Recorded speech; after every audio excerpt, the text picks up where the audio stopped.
akhir pembelajaran nanti Ibu akan membagi anak-anak menjadi beberapa kelompok, sehingga jadi di dalam kelompok itu anak-anak akan membuat sebuah skenario atau drama, dialog, dan drama tersebut akan anak-anak tampilkan di depan sesuai dengan status sosial dan peran sosial.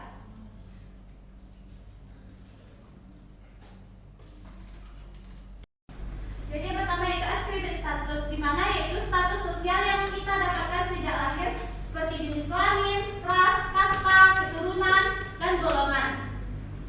Bisa Anda lihat status sosial dari gambar yang ditampilkan ini. Menurut Ananda ini termasuk di dalam ras, kasta, atau golongan? Kasta. Kenapa kasta? Karena pakai jas. Coba Ananda perhatikan dulu. Golongan.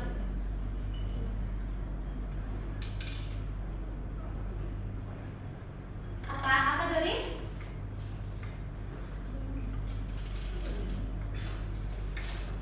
Bisa?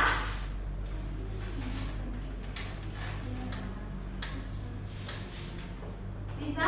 Yang sebelah kiri bisa? Oke, jadi yang gambar tersebut ini termasuk ke dalam golongan ras, di mana ada perbedaan fisik di dalam gambar tersebut. Yang kedua yaitu gambarnya tahu? Tahu. Suku. Benar. Jadi yang kedua itu adalah dari perbedaan status sosial yang didapatkan sejak lahir, yaitu dari golongan suku, yaitu di mana status ini diartikan sebagai kedudukan seseorang dalam masyarakat yang diberikan tanpa memandang kemampuan atau perbedaan individu. Jadi status sosial ini tidak bisa kita menolak, tapi status sosial ini sudah kita dapatkan semenjak kita lahir. Jadi tidak ada penolakan, jadi kita harus menerima status sosial yang ini. Paham? Paham, Bu. Yang kedua yaitu atribut status, di mana status ini diperoleh melalui kerja keras dan usaha. Coba Anda perhatikan. Selain gambar yang Ibu tampilkan ini, bisa Anda memberi contoh status sosial yang diperoleh melalui kerja keras, usaha. Bisa Cindy? Lihat, Bu. Ya, betul. Di mana status sosial ini bisa kita dapatkan melalui pendidikan, pekerjaan, di mana kita bisa dari gambar tersebut yaitu gambar alam wisuda, di mana dia mendapatkan sebuah gelar melalui pendidikan. Yang kedua yaitu pemasangan baret tentara, di mana status sosial yang dia dapatkan itu juga diperoleh melalui kerja keras dan usahanya, dan sehingga dia mendapatkan gelar atau mendapatkan baret sebagai tentara. Jadi kedudukan untuk mendapatkan status sosial yang ini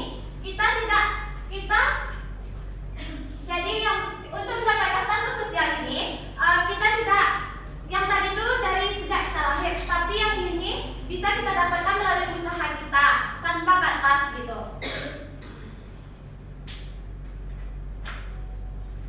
Yang ketiga yaitu atribut status, di mana status sosial ini diberikan oleh suatu kelompok atau golongan kepada seseorang yang telah berjasa, seperti gelar kepahlawanan, gelar pelajar teladan. Tahu gambar ini? Tahu. Apa? Siapa? Presiden pertama Indonesia. Bapak pendidikan. Betul. Jadi atribut status yang ini merupakan status yang diberikan kepada seseorang dari pihak lain berupa penghargaan atau usaha yang dilakukan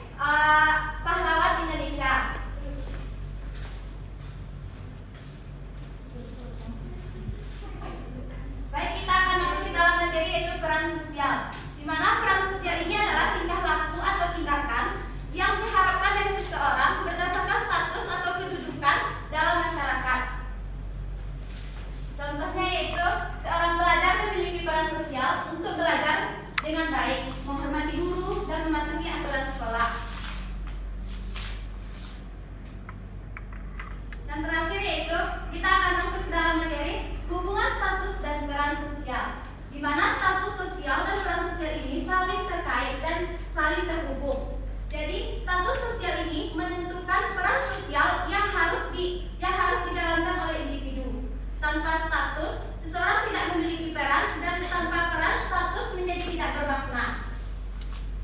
Jadi setiap status membawa ekspektasi perilaku terkait yang disebut sebagai peran.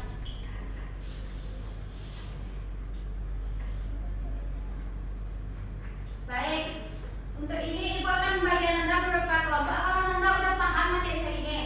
Sudah, Bu. Baik, jadi Ibu akan membagi Anda di beberapa kelompok. Kita semua ada berapa?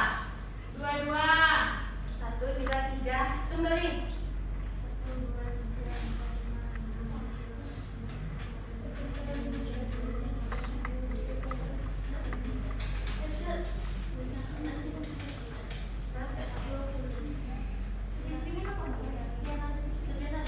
Baik, berarti Ibu akan bagi menjadi 3 kelompok. 6 per kelompok. Coba disusun kursinya 6 per kelompok, itu per kelompok 6. Bulat balik. Ya. Tolong Tari, Mona, Ella, tolong kursinya menjadi 6.